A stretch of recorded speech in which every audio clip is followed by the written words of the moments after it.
You know what? I'd say, because the club grows so much through word of mouth.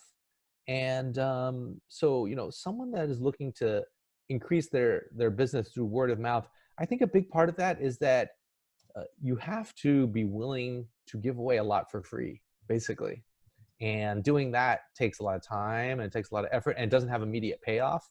So I think a lot of times people tend to skip it. You're so busy, you've got a million other things to do. Let me focus on these clients that are bringing in my money and, blah, blah, blah.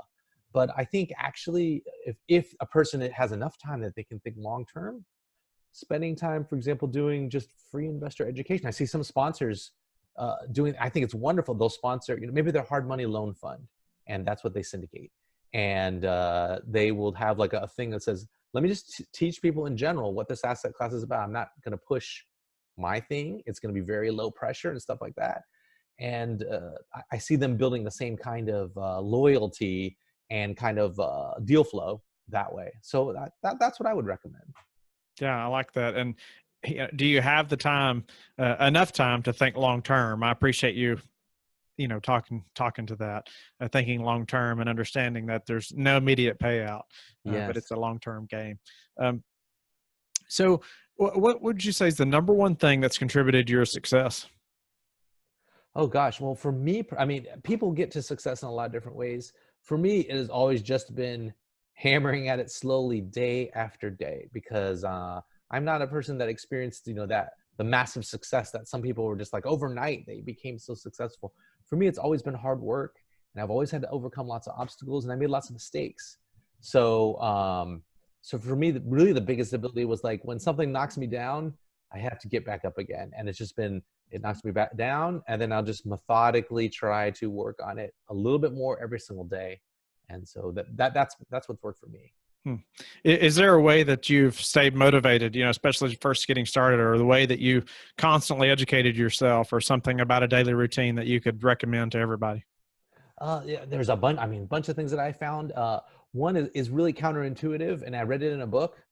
Because, okay, so you're trying to get started, or maybe just trying to manage what's going on. There's a million different things that you got to like manage, and you've got things coming in from every direction, and which one do you prioritize and what's important?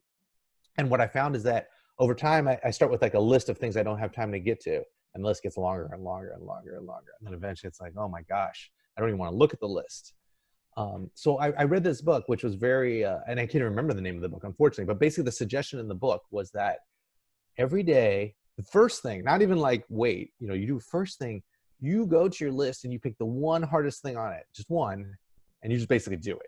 It's called eating a frog every day is the idea.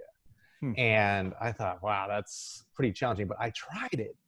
Eat the frog every day. So go to the list, pick the hardest thing that I've been putting off for usually it's the thing I've been putting off the longest amount of time. And what it does, it actually is amazing. One, it takes up a whole bunch of your day. There's no doubt about it, which is the reason why it's sitting there on my list, and I don't want to get to it. But first of all, getting it off the list, the stress that it takes off mentally and everything like that frees me up so creatively, where I can start thinking about solutions to other things. Where before, I didn't realize it, but each one of them has like a mental weight that is weighing on me. And by just getting rid of that, all of a sudden it's like, whoa, the other ones are going so much easier. So I found, so while it's very challenging to do, it's like, it's excellent. So if people can pull that off, I think it's wonderful.